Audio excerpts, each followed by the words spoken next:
Hello and a warm welcome to Federal Special Program Capital Beat.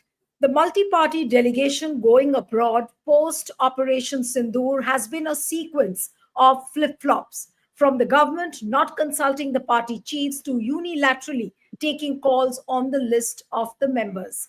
Now, did BJP blunder, or was this a deliberate strategy to confound and confuse the opposition? That's question number one.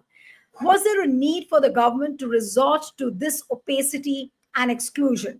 What is the mandate of this multi party delegation when there are so many unanswered questions on the domestic front? And will this multi party delegation be able to deliver justice? So, whose mess is it?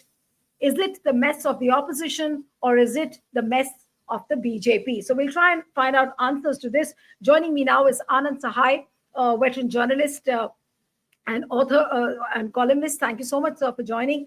We have Puneet Nicholas Yadav, political editor of the Federal. Thank you so much, Puneet, for joining. And I'll begin with Anand today. Uh, Anand, looking at the way the things have happened as far as the multi-party delegation is concerned, uh, what do you think is the reason for these flip-flops which you have seen? And also the question which I posed, that has this been done by BJP deliberately as a strategy to confuse the opposition? No, I don't think so. I don't think so. I don't think there's any strategy at all in any of this because this Shivji ki Barat is it's looks like thinking of something after the event.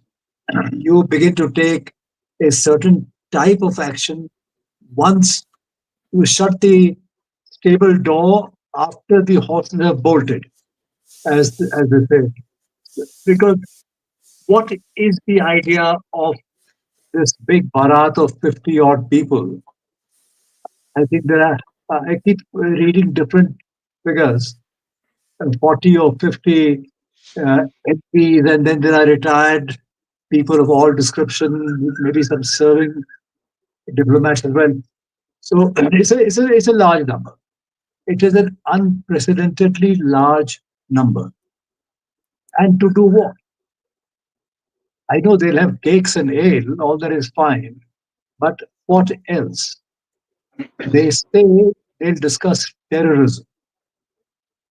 The time for all this may have been before May 7th, when we sent down 9 missiles to hit at 9 terrorist strikes at locations in POK and in Pakistan, Punjab. So if you wish to prepare the ground internationally against terrorism, and then say we have provided evidence in the past, like in Bombay, that was a very good case. In Pathankot, we invited the ISI from Pakistan to the Air Force station in Pathankot, take a look at everything. So we have tendered those things in the past without any result whatsoever. Even the 2008 Bombay attacks, first they kept saying Ahmed Kasab is not from Pakistan, until such time as it was completely proved, and then credit to the Pakistan newspapers. They began hunting him down, went down to his village. And then some kind of an FIR that was papered over eventually, all that was filed. In the meantime, there was a case against him and the man was sentenced to death. So when they bring up this whole thing about show us the document, do not rush and say it is from Pakistan. But if it's 9 times out of 10 from Pakistan, that's even the 10th time, you would think that would be the case, right?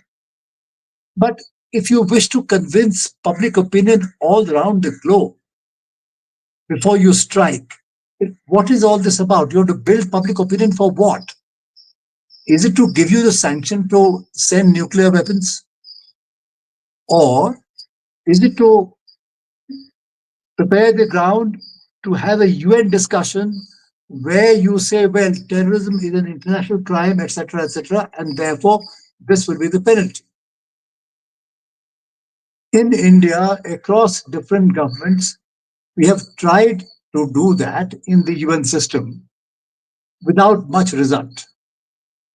And the US has been the biggest stumbling block. The US at that point of time did not, it steadfastly refused to classify the Taliban as a terrorist organization, although they suffered heavily at the hands of the Taliban. So you will find in America two separate streams of thinking. The MOD, the defense ministry guys, those boys who are in the field, either killing or getting killed, they are all for saying these guys are terrorists. I'm talking about the time when Taliban were not in government, when they were being sheltered inside Pakistan.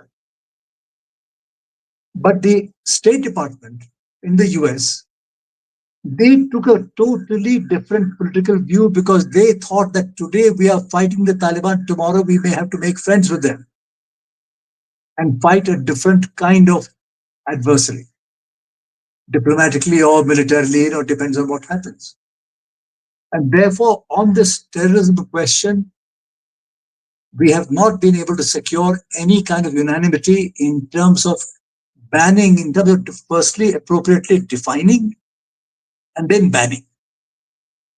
So if that's been not a very successful enterprise in the past, there is little to believe that in a space of a few days, 50 MPs,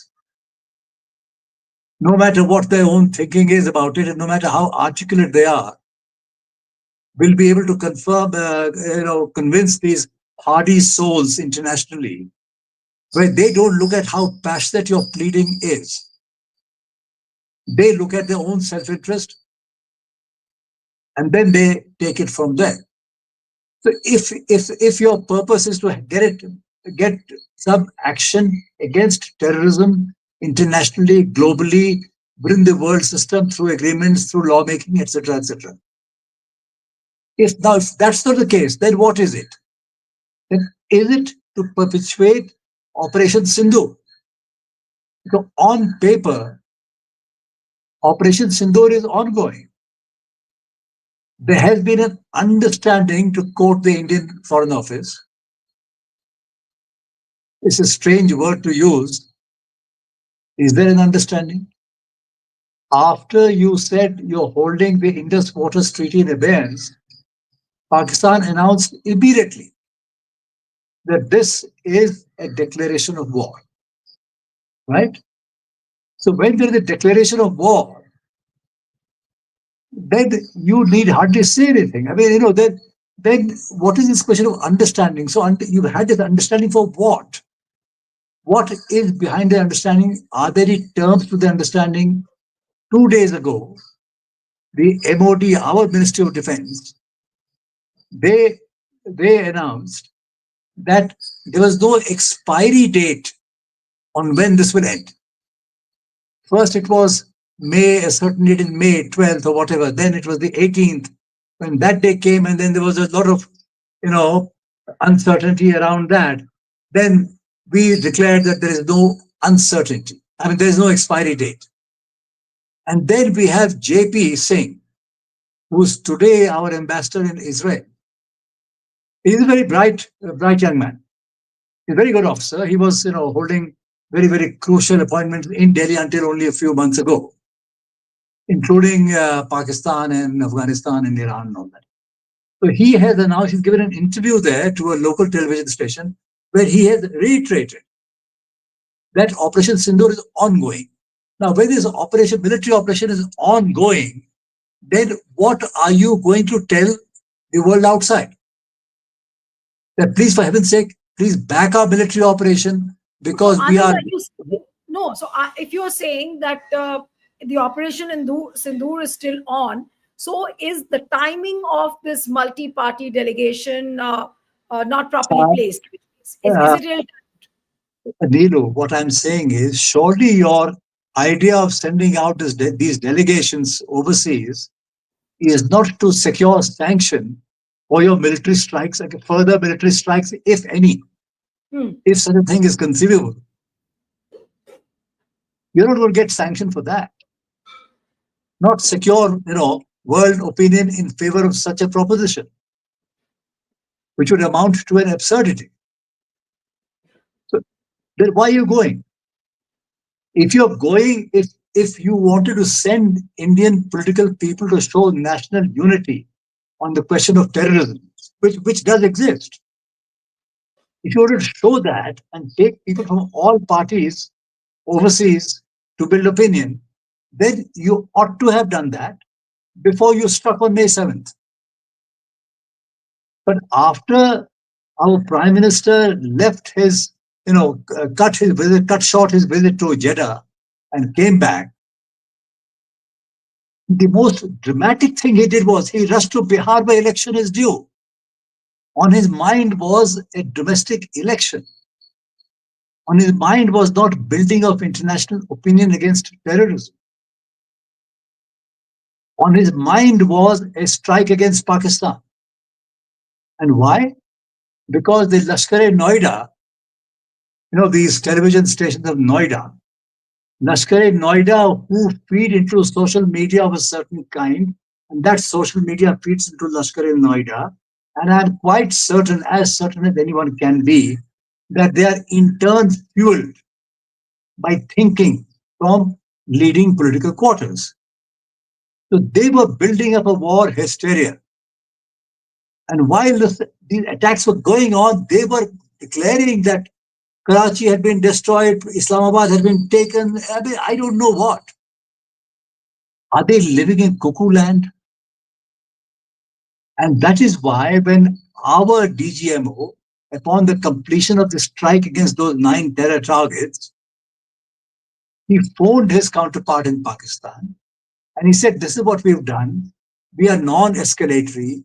We never struck at any of your military sites or civilian sites. So if you'd like, we can put an end to everything here." And you think that guy would agree? But what kind of a proposition, what kind of thought is that? That I will say, अब इसको खत्म मान लो, बात हो गई, रात Right. गई, बात गई, that as they say, in northern India, रात गई, बात गई, भूल जाओ कि कभी ऐसा हुआ है. And then you expect to come, you expect that guy to come to you, supplicant, cap in hand. I mean, what kind of thinking is this? Right. So, in a nutshell, you're sending these guys out basically to most Indians.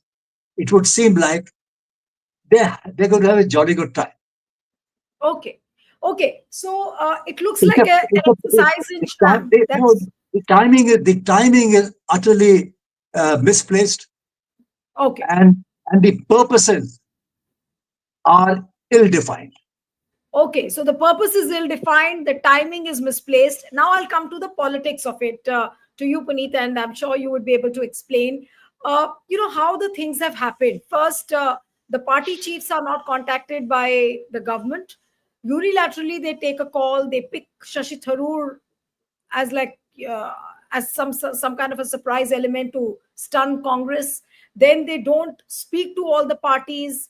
Then we hear Mamta Banerjee day before yesterday. She said that we have not been contacted, and then again she agrees because Kiran Rijiju now then calls up. What is really happening between the parties?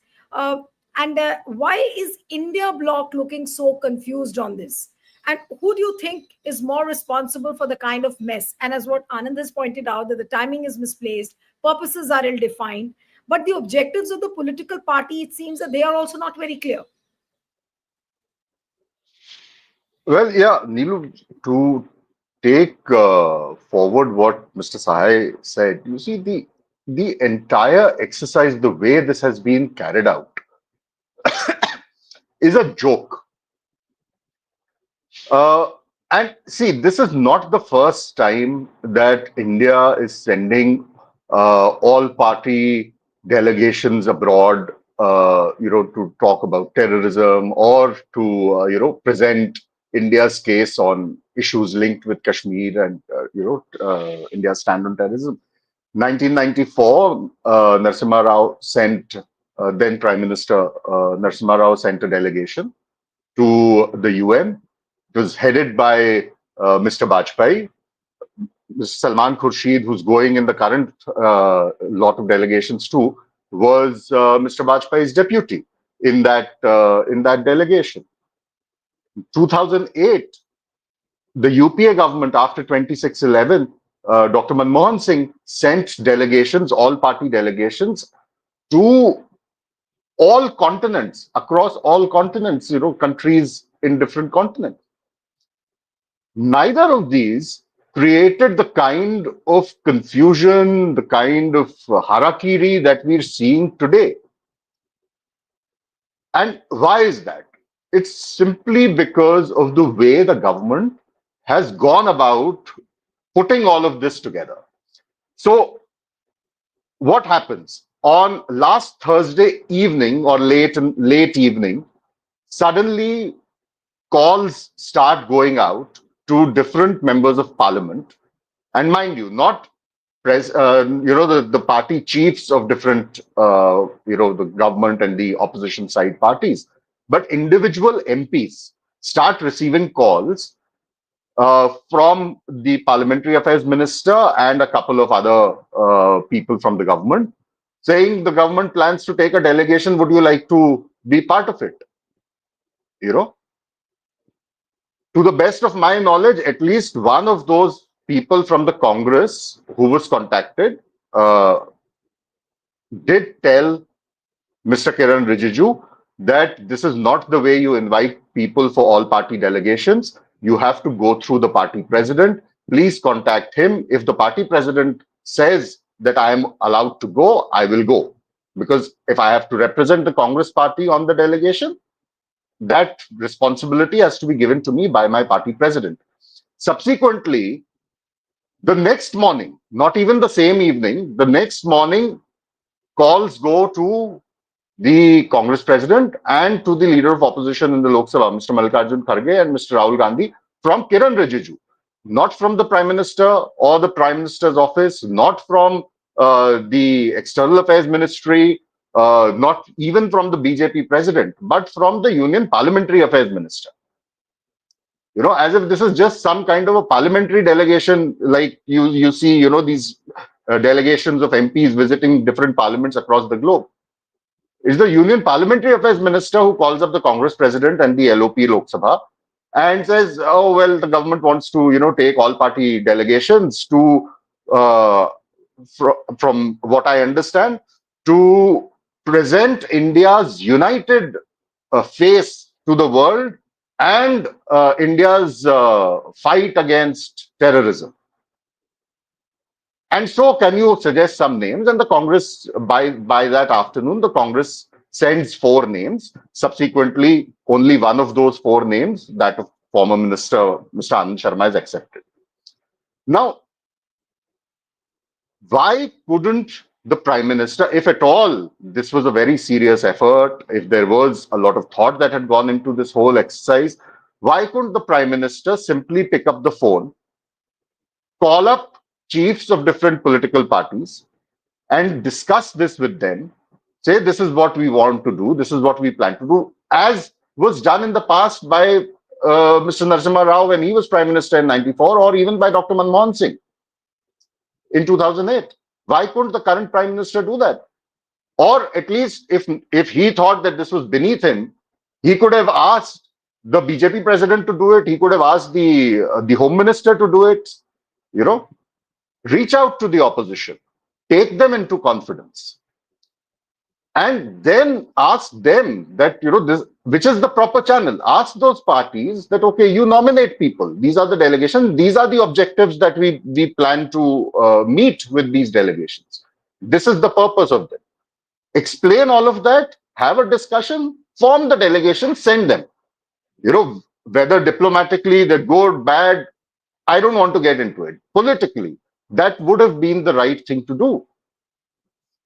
Then,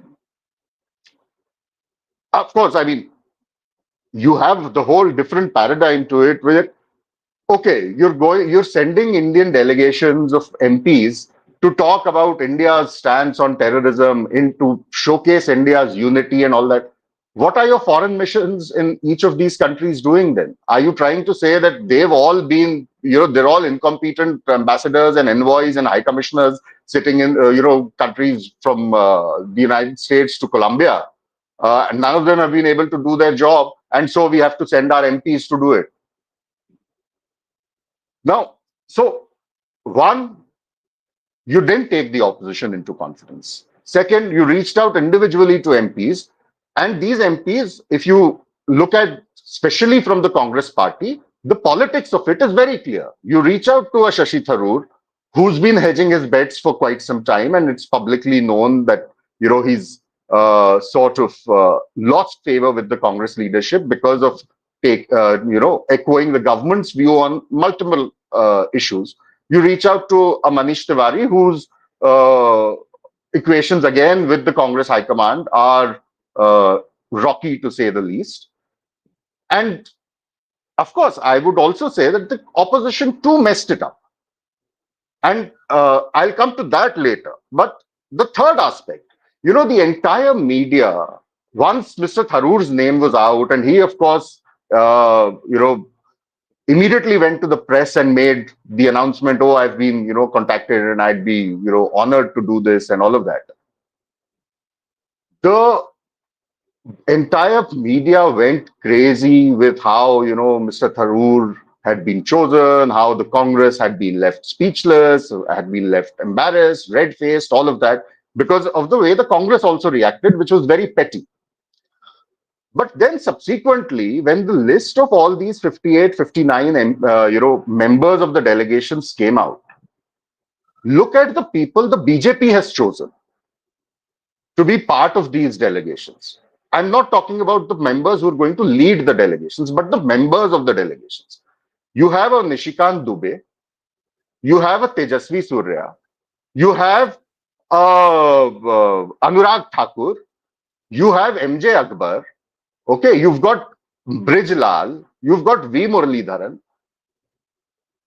Remove MJ Akbar from this, the other names I've taken, all of them have been in the news for making highly communal speeches, hate speeches. They've faced FIRs. They've, in fact, Mr. Tejasvi Surya at one point in time, I can tell you, he put out an extremely obnoxious tweet some years ago about Arab women and Muslim women.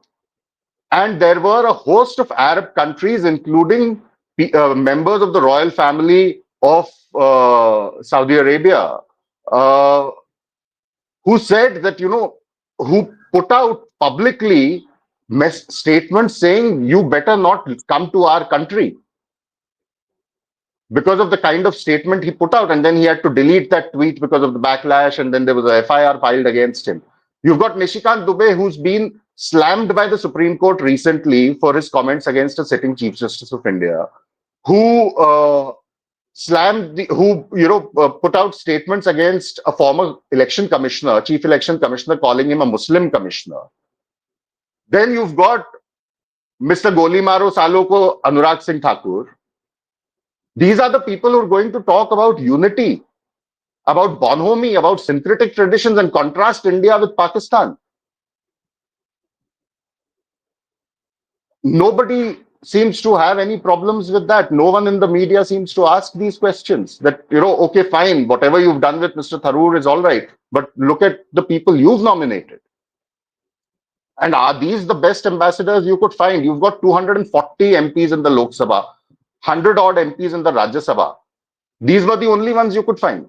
Mr. MJ Akbar, the most notorious name within the BJP's ranks at the moment, even though he had to, leave the cabinet, the Council of Ministers in the previous government. But under what circumstances? The Me Too scandal. And he lost that defamation case that he had filed against Priya Raman. The entire Operation Sindoor optics have been centered around avenging the honor of women, of Indian women. And the ambassador you find for that is MJ Akbar. So, I mean, the entire exercise of this whole delegation business has been so messy, even from, and then come to the opposition side. I mean, the opposition also, the way they reacted. See, ever since Pahalgam happened, then Operation Sindoor happened on May 7, the opposition has been saying we want the Prime Minister to chair an all party meeting and we want the Prime Minister to call a special session of Parliament, take us into confidence, and explain all the issues arising out of both of these instances, both of these episodes. Did the opposition, did the party presidents from the India bloc or other opposition parties tell the Prime Minister that fine, we're willing to join your delegations, provided you first take us into confidence, call an all-party meeting, let the Prime Minister chair it, call a special session, let the opposition at least uh, ask whatever questions it wants of the government, take us into confidence, and then we'll go and present your case. We have no problems doing that. They could have formulated it that way instead of what Mr. Jairam Ramesh did by centering the whole thing around why is Mr. Shashi Tharoor being sent and why is Manish Tiwari being sent and why are the names we have given not being taken. It just smacked of petty politics. Is that the message that you want to give to the world? So the entire thing of presenting a united India face and all that, that entire messaging has sort of been derailed even before the delegations could leave. Absolutely. And both sides, it seems, has messed. Have messed it up. Yeah. Absolutely. So, what is the purpose? I'll come back to Anand again. That is this multi-party delegation going to achieve its objective, or it's an exercise which is already lost? Very briefly, if you could explain, Anand. Yes, you'll have to unmute yourself. Yeah.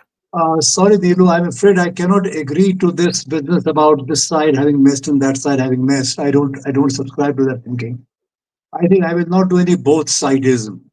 You know, this usual balancing trick that media is known to do. I have been a part of the game for a number of years, and this was the government's responsibility in its entirety. And I don't even like to identify it as India bloc versus big bloc. These blocks don't matter. It's a few parties. Which bloc does Mr. Owaisi belong to? Right? Hmm.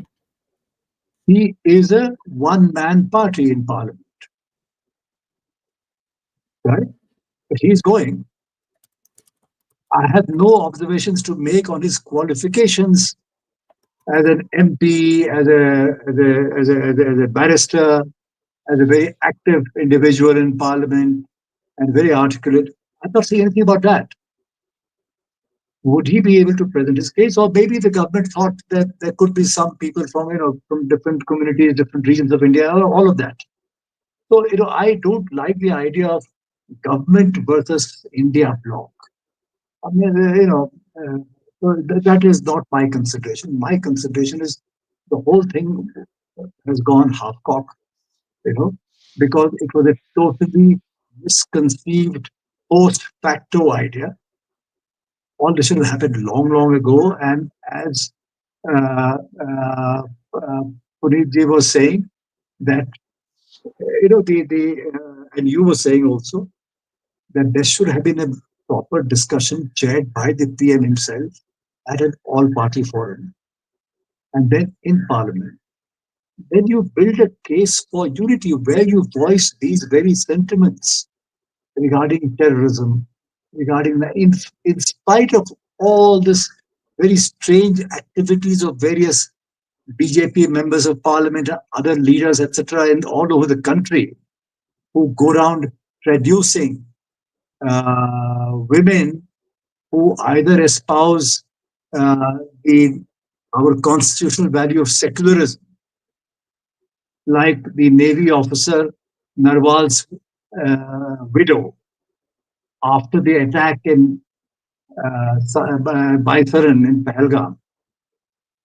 All that poor lady had said was that, these are the people who helped us. There was no government to either prepare for any untoward incident. Once that happened, there was no government agency to provide relief. These young Kashmiri men, they held people on their backs and traveled 4 5 kilometers in that up and down country in a very, very difficult topographical conditions. And one of them, the Poniwala, he lost his life. He tried to snatch the gun away from one of the terrorists. Putting aside all of that, you go and attack this lady for saying, please do not insult the Kashmiris. They were our only friends there. They helped us. They fed us. They brought us to the airports in their taxis. For saying these crucial words, she was under fire. And a very capable, high profile, distinguished officer of the Indian Army, who was a spokesperson, spoke in delectable Hindi, kept us abreast with what was going on from the government's perspective. And a minister, no less, in the BJP run state government, had a cheap pot shot at her on account of her faith. I'm so proud that the Supreme Court of India has done the right thing here, pulled him out. But the BJP has not dismissed him. He should have dismissed not only from the government, but from the party itself. If we truly believe that we wish to fight terrorism in India in a united way, then that was the very least to have happened. And then you decided all party delegation. In all this ulta pulta way, which Mr. Puneet described just now. So spare me this thought of this side has messed. No, it's not a question of both sides messing. Basically, you were saying, Anand, that it's No, what I'm saying is let me say it myself. Under clear misdirection or lack of direction from the very top, which means from the Prime Minister of India in this case, all his ministers did not know what to do. This was something, they were nearly 15 days. April 22nd PM returns from Jeddah. And 7th of May, that's 15 days exact, I think. When the Indian missiles go to strike terrorist spots in Pakistan and POK. In these 15 days, were there no diplomatic thoughts being discussed within the highest levels of the government? The External Affairs Minister, the Prime Minister, the National Security Advisor, the Home Minister of India, and they are all collectively responsible. They should be held accountable for the terrible tragedy to have occurred in Pahalgam in the first instance. That they never own responsibility. No, but that I think that accountability is not going to be fixed. No. But after that, they are making war plans and no diplomatic plans. Did they think the diplomatic plans will come after a ceasefire or so-called understanding is reached? Who are you? I can tell you, they will be met with cold formality wherever they go. After all, they are members of parliament. They are esteemed members of the Indian Diplomatic Corps. They will be accompanied by some ministers. So basic protocol demands that you're received in a formal, courteous way. That they will be received. And after that, what? Are we going to build a coalition of world opinion against terrorism in this fashion? It is a shabby, disgraceful affair. Okay. For which the government of India is responsible and the ruling party is responsible. All right. And nobody else. All right. Okay, so I'll ask Puneet to conclude now. That Anand says that the government of India is totally and totally responsible for this mess. But how would you really view and conclude on this whole thing? Day after tomorrow, I think 22nd, the this delegation is leaving for various countries. And what is it that we will achieve at the end of this multi-party delegation when they return? You'll have to unmute. Puneet, you're muted. Yeah. Sorry. In terms of what we'll achieve, I think I'm constrained to say nothing, except that the members of parliament and the others who're going will have a nice break away from Delhi during this summer.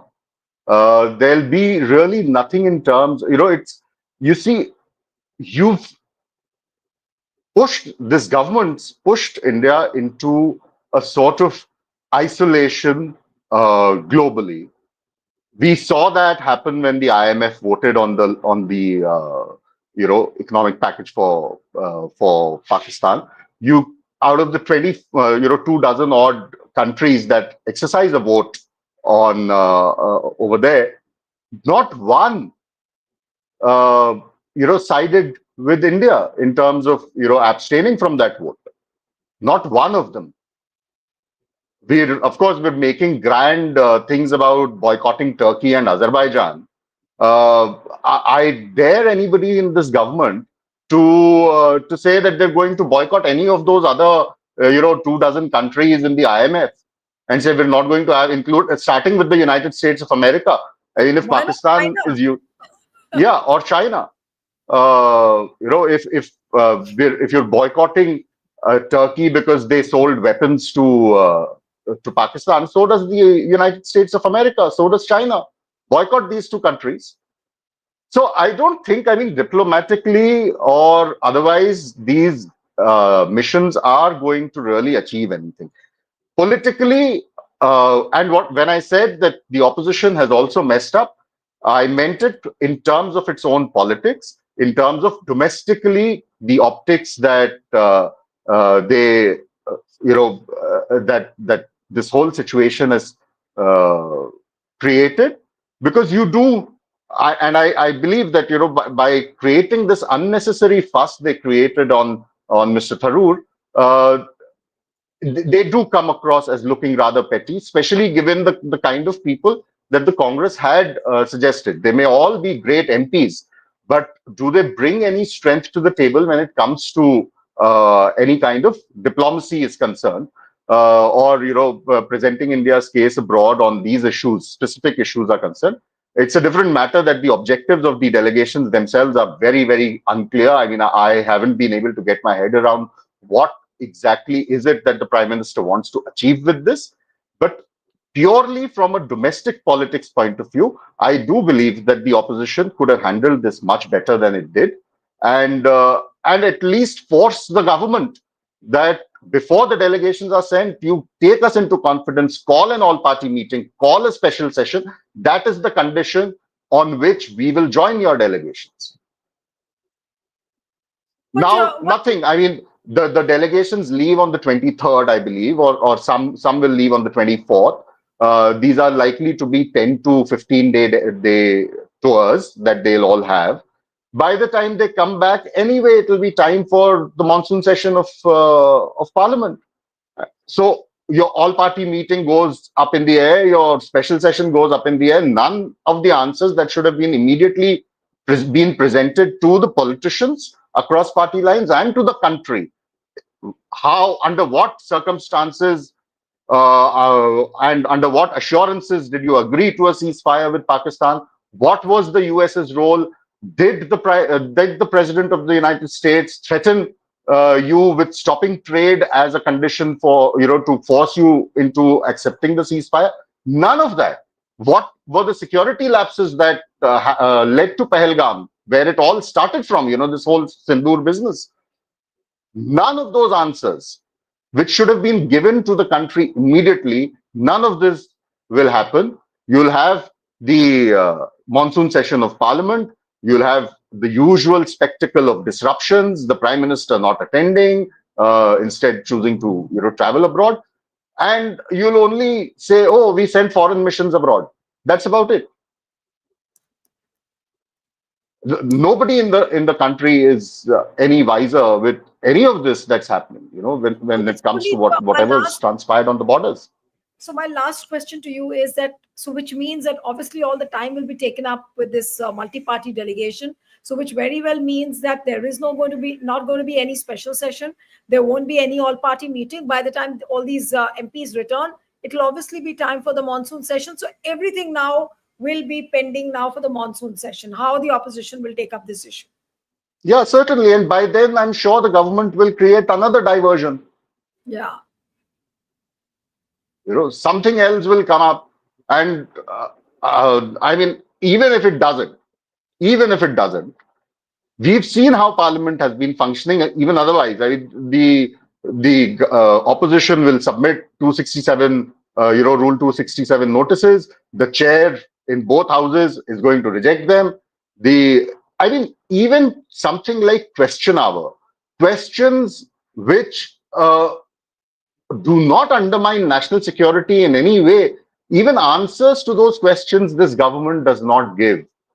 citing internal security or external security. There have been numerous instances, I know personally, of members from the opposition who've raised questions for question hour, and with regard to China, with regard to Pakistan, even with regard to the United States, and they've been told, we cannot give you any answers because this concerns national security. End of chapter.